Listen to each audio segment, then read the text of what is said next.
This was originally recorded for the podcast channel. If you haven't checked it out already, give it a shot. Andrew and I are going to be talking about some crazy stuff this week, so stay tuned for more. Streaming services hate you. They don't want you to own anything. So today I'm going to be talking about the rising interest and the overall importance of physical media. What's up, everybody? I am Brooks. I am one half of the Things We Like podcast. Andrew is currently in Japan right now, so this is going to be kind of a low-key video where I just kind of talk about this particular topic, and there's not going to be too many cuts.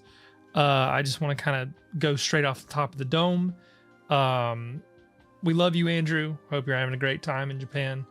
But yeah, so before we get started, I want to kind of give you guys a little bit of an update as to what we're working on and some ideas, because we're nearing the end of the year. The Game of the Year awards. That's right. The Game Awards are coming up, and we're going to want to talk about that. We want to talk about some stuff in gaming. I just saw that like the Night Rain DLC was announced today, and you guys, the people who know me know I'm a big FromSoft junkie. So even though I wasn't super into Night Rain, like I really didn't like that game at all. It's not a bad game. It just wasn't for me. I think that's cool that that's happening, and I'm sure there's some other stuff here and there that we missed. But this video in particular is going to be centered around. I even have notes for it on my phone, so I literally typed this out. I was originally going to live stream this, but I just really don't have the time this week to do that. So this is going to be kind of a chill video where I just kind of talk and express my feelings on kind of the state of media right now and the rising interest in the pursuit of physical media and wanting to own it, and then just kind of like why that's important now more than ever. So I guess just to kind of give you a general idea of how I feel about it and others feel about it. You've got so many different streaming platforms, whether it's for like music or movies or shows or whatever. I mean, you've got like Netflix and Hulu and HBO Max and Crunchyroll, and you've got like Spotify, and you've got YouTube Music, and you've got Tidal, and you've got Apple Music, and you've got all these things. But like, we don't really own any of the media that we're consuming, right? Unless we actually do own it. I personally just bought, can I show you? I think I can't show you. Oh yeah, I don't have it plugged in right now, so I can show you. So I just got this, it's crazy. I can just hold it in my hand like this. But I just bought this CD player. It's not going to focus. I just bought this CD player for myself because I've been collecting physical CDs, and I'm not going to drop like $200 to $400 for like a whole big ass CD player that you need like speakers and stuff for. But this is great. This sounds as good as I need it to sound, and it's portable, and I can just plug it in. And while I'm working, sorry, hold on. Like, it'll focus back now. Okay, great. While I'm working, I've literally thrown on like a CD or something in the background, just very low, and it was really nice. Gotta get centered. Sorry. Gotta make sure I'm in the middle of that, or I'll go crazy. But yeah, I think that owning stuff is super important, because these streaming services and these streaming platforms, they don't want you to own anything. And you know me. If you don't know me, those who do, I've been kind of on a Nintendo hate train. Like, they make some phenomenal games, and they've made tons of amazing games over the course of many years, and they've defined a lot of our childhoods, myself included. That being said, them as a company, they do some really questionable and ridiculous things. They are very anti-emulation for the consumer, but historically they have made it to where like accessing their games has been very difficult. At one point, before they dropped it on the NSO thing or whatever, like Metroid Fusion, you either had to emulate that or you had to own the cartridge. There was no legit way of playing that until like relatively recently. So that's, and then they crack down on people for emulation. They don't like fan gaming. They don't like fan projects. They don't like any of that shit. So like it's really frustrating and awful, because it's like there aren't really great ways of owning things. Like if I were to buy Paper Mario, the Thousand Year Door on the GameCube, like a physical copy, Nintendo is not profiting from that. It'd be like a retro game store or some seller online that would be profiting from that. Nintendo is not profiting from that anymore. They would only profit from, I guess it would be a remake. It wouldn't be a remaster, it'd be a remake because it's like built from the ground up, right? So, which I own that because that's my favorite Mario game. It's one of my favorite games of all time. Like I own that. I have both versions, and it's nice to have that like physical copy of that. But like, if I wanted a physical copy, if I wanted to like purchase a copy of Paper Mario: The Thousand Year Door, before that remake came out, the only way I could do it legitimately would be to buy it from somebody else. And that's, there's a whole bunch of implications to that, like whatever. And this is all general information. I'm just kind of going off the top of my head. But overall, the point I'm trying to get across is the state of media at this point in time. What is it? It is November 11th, 2025, the year of our Lord. It is becoming apparent that these companies, they don't want you to own anything, and media can also disappear at any time. If you've noticed on HBO Max, they removed a lot of Cartoon Network shows from that because they just, to my knowledge, they simply just didn't want to pay the license anymore. So they're just like, this is too expensive. We don't really want to do that. Or even if it wasn't super expensive, they just didn't want to pay it anymore. So now we can't watch like The Grim Adventures of Billy and Mandy, Courage the Cowardly Dog, and all these amazing shows that we grew up with that still hold up today. And media can just disappear. If you don't own it, like it won't stay on these platforms forever. And they've set that precedent and made that very clear. Like I remember when The Office was on Netflix and I watched it like 2 or 3 times, and then it moved to Peacock. And the rights expired, I think, for that. And then it moved to Peacock. So whatever. Again, it's just a general, this is how I feel about it. And I wish Andrew was here to corroborate that. But sadly, he is still in Japan. So what are we going to do next? Well, I'm going to give you some examples of the physical media that I own and that I'm proud to own. And I just kind of want to talk about that. The rest of this video is going to be me just talking about the personal attachment and connection that I have towards these items over here. I bunched them all up over here, and I actually made there is an order in which I'm going to be doing this. So, but anyways, I think it would be cool to just show you that I practice what I preach, or I do the best that I can to.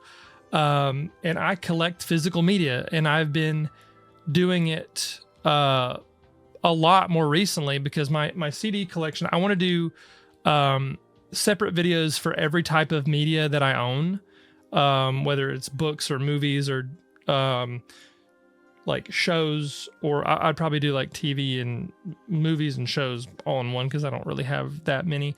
But I have tons of CDs, I have tons of video games, and I'm proud of it. So how are we going to start this? I have a thing that says start giving examples. So start with music. So the first things I'm going to show you are 3 CDs that I picked out in particular. I could talk about so many of these. That's why I need to do like a record collection video on my main channel. This is kind of a sampler video. But anyways, so I have 3 records right here. I have 3. Let's see if I can get a good, let's see if I could get like a good, thumbnail image. That's going to save me some time later. I was going to do that separately, but, now I'm not. So anyway, so we have 3 records here, 3 albums. I think nerds like me, I mean, they're CDs, right? They're albums, but I would call them records because it's like you make a record. There's a record in this CD, So I have No Jacket Required by Phil Collins. I have The Color and the Shape by the Foo Fighters. And I have I have. Sorry. Morning View by Incubus.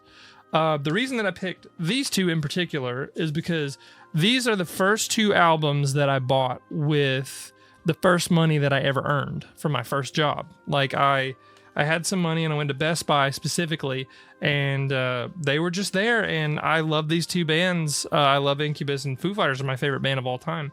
So I had to have that. I actually made a list of my top 30 favorite records of all time. And again, I'll be making that video on my main channel eventually. I have so many ideas and not enough time to really, do them all. But both of these albums are really great. And then the cool thing about having physical media is that, the CDs look cool. The red contrasts with the blue, and I love that. It's thematically consistent. And then you've got this little pull out here with this version. I believe, yeah, it's just lyrics. Like, oh shit, something fell out of this.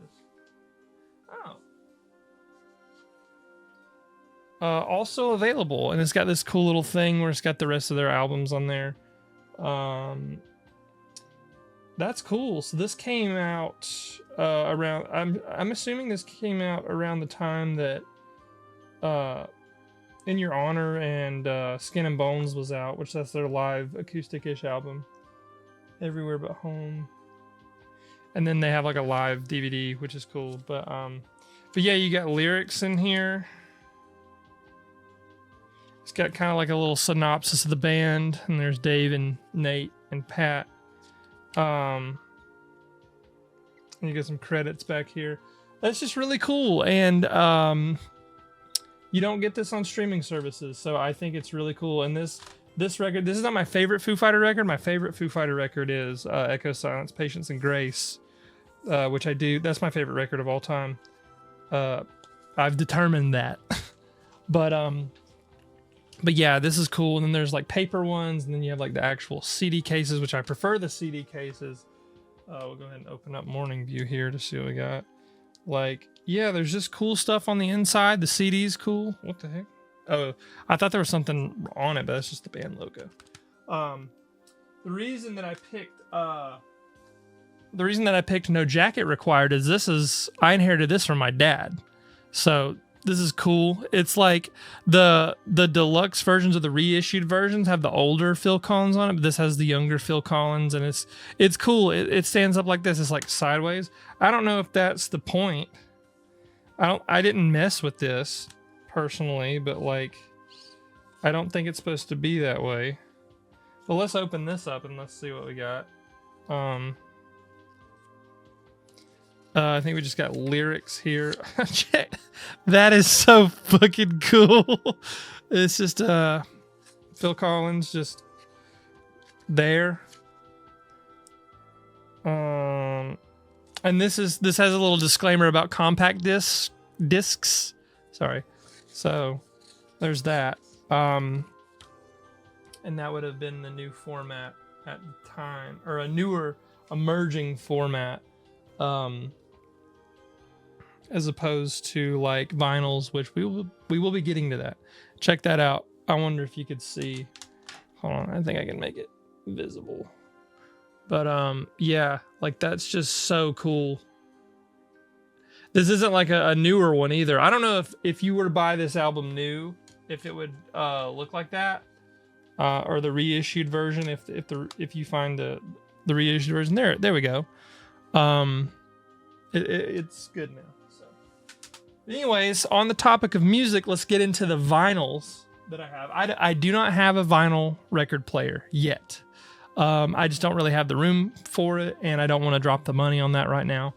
But if I got one, I would want a good one, and then I would build up my vinyl collection. I was talking to, shout out to Caleb, my buddy Caleb. He was talking to me about, he has got like a really nice turntable to play like CDs on, but he's also got like a vinyl record player of some kind. I think, I don't remember exactly what he was talking about, but shout out to Caleb. So let's see. So I do have a couple of vinyl records here, even though I don't have a record player. I do want to collect vinyl for whenever I do have one. So this is one of, oh dude, that's crazy. Look at that. Look at my face in that. Oh my God. That's freaky deaky. But this is American Football, the debut EP. This is a deluxe silver vinyl. And there's OBS in the reflection of that. That's pretty cool. Excuse me. This is sick. This is one of my favorite bands of all time. If it wasn't for the Foo Fighters, American Football would probably be my favorite band. And then, if you were paying attention and saw the back and the bottom, I actually do have a copy of No Jacket Required by Phil Collins, but I have the vinyl version, which is cool. And then if you take it out, let's see. I bought it for $8. Like that. Look at that dude. Look at this dude. Look at this guy. Man, he's just hanging out. Just who up Phil and they Collins right now.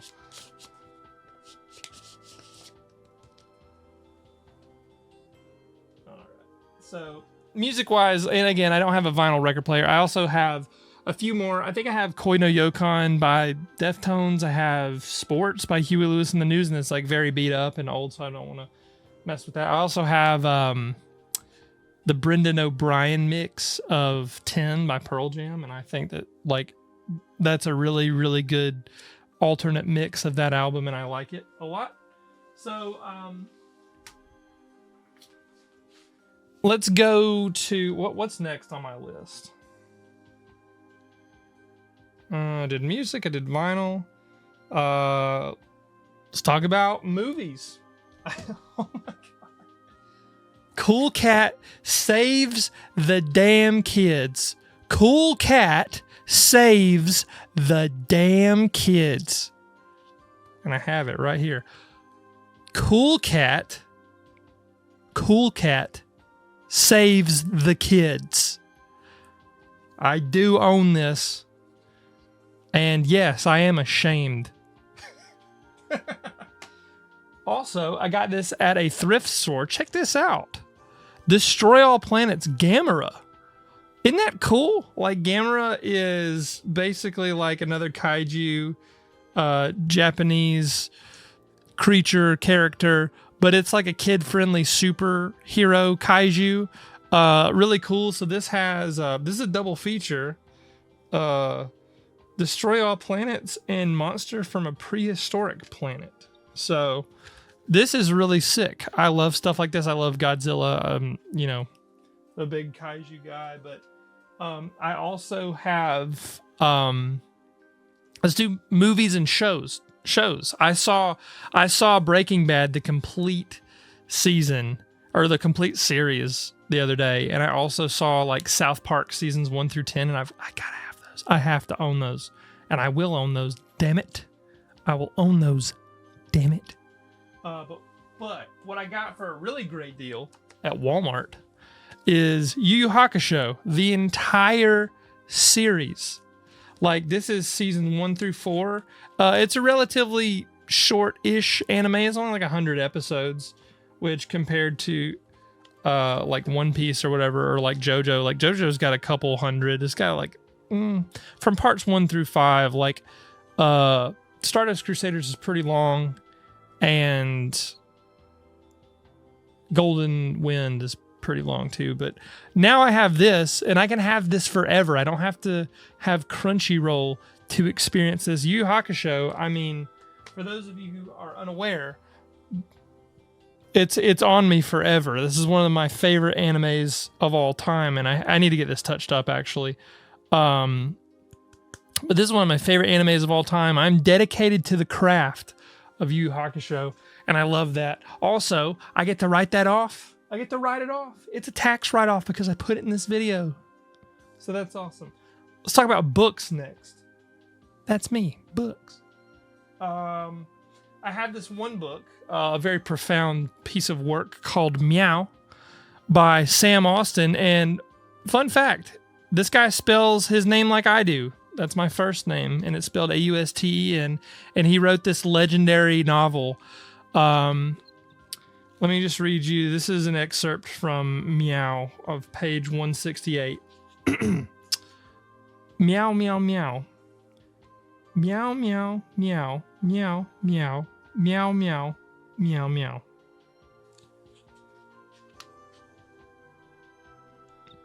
Truly prophetic. Truly wonderful. The voice of a generation. Meow. And like, this is so cool. This would be great to have on like a coffee table, or just like, this would be a really cute, fun piece to have, you know, in your home. Also, this. What is that? It's just literally nothing. Well, it's actually Atomic Habits. And I haven't read this book yet. I'm a very slow reader. It's really hard for me to get around to reading and getting into books. But I've heard this one's very good. And I like this because like it came with that like paper outline, that like kind of flimsy paper outline. So I just threw it away. I got rid of it. I didn't like it. Something about this is a lot more raw to me, and it feels good. It's got a good texture to it. And I have it, James Clear, Atomic Habits, which I need to read. And then we have manga. Look at how beautiful this is. This is JoJo's Bizarre Adventure. This is Golden Wind. This is the finale of Golden Wind. So the way I collect manga, like physical manga, is, I mean, in a perfect world, I would own the entire set, but they're really expensive, and I can't just drop money like that. I don't have that kind of money yet. But this is the finale to Golden Wind. And like, it's beautifully illustrated. I love it. And the art, Hirohiko Araki JoJo is one of my favorite things on the planet. So the way I collect manga is weird. I like to own like the very first issue and the very last issue. And JoJo's cool because I can own the first and last of like, it's like 9 different parts now. I think he's writing part 9 and putting it out now, right? If I'm wrong about that, I'm going to feel stupid, but beautiful piece of work right there.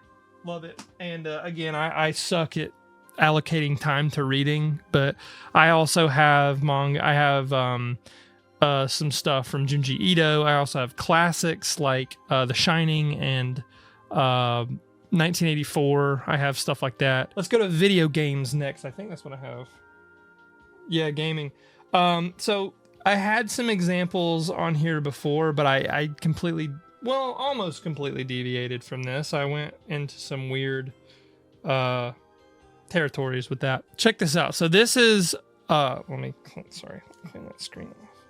So when I turn this on, there's 2 things to this. Well, you're gonna notice a few things. So this is a Game Boy Advance, a legit Game Boy Advance. But when I turn it on,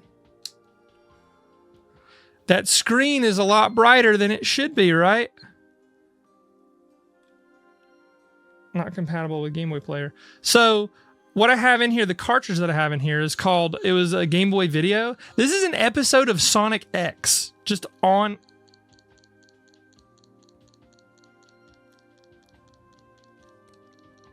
And it is not working.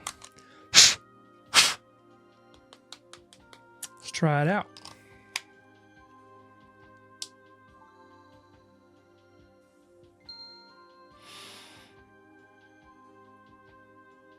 All right, let's see. It may just be old. Oh, there it is. Literally just an episode of Sonic X. 4Kids Entertainment, those best.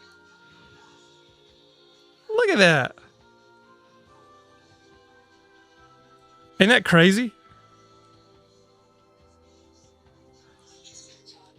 Yeah, so that's just something that existed in the past. Like, I'll show you the cartridge too.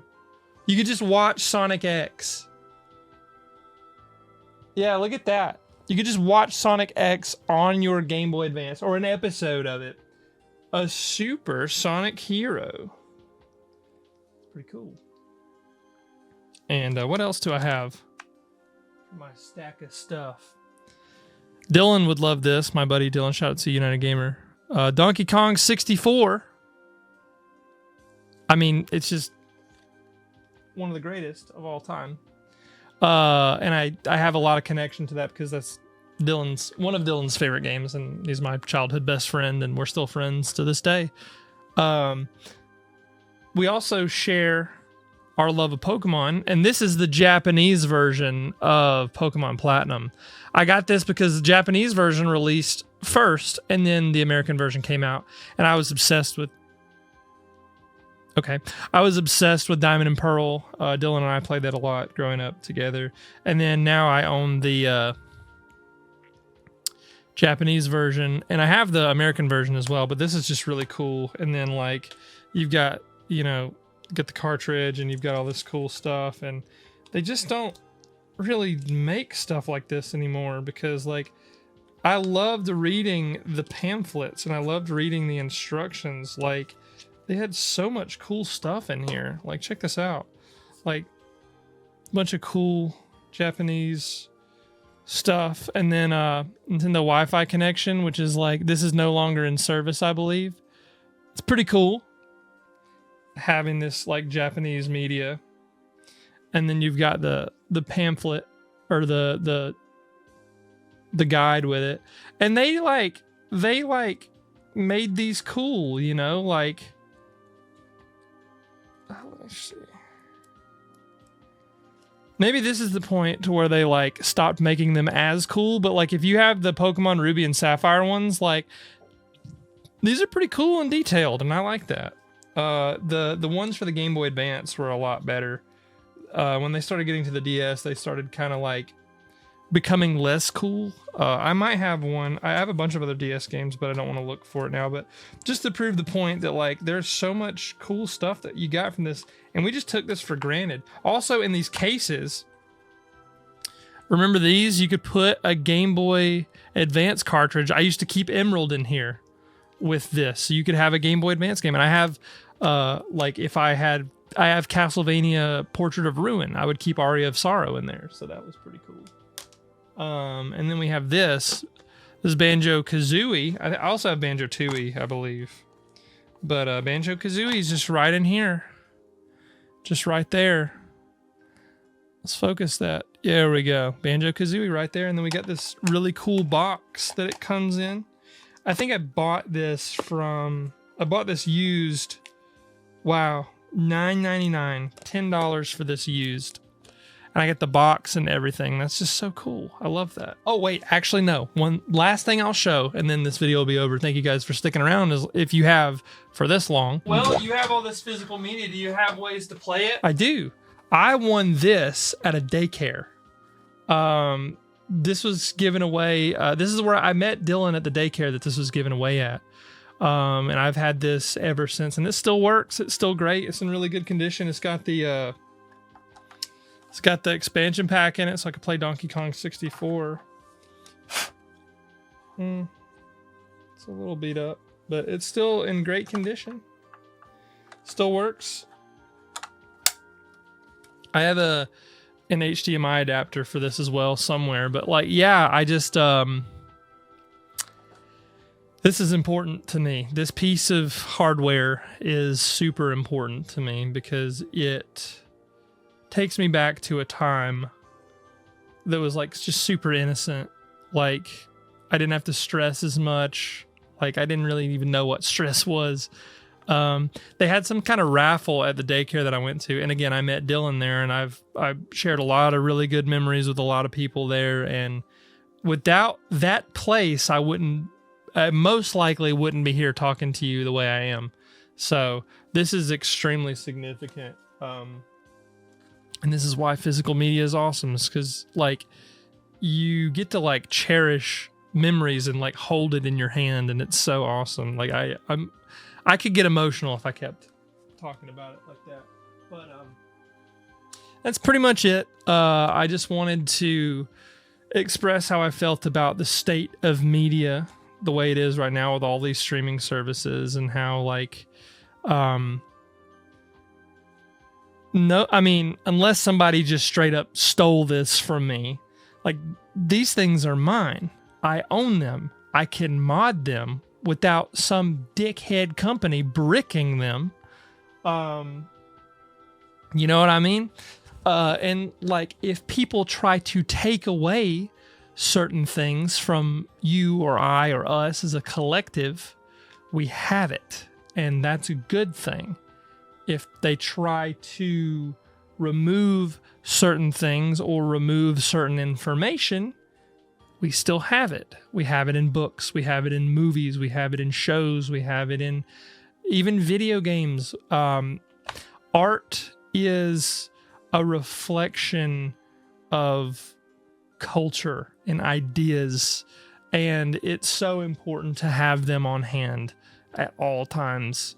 And the thought of corporations and companies taking that away from people just so they could make money, it's depressing. It really is depressing. And that's pretty much it. That's the whole point of this video.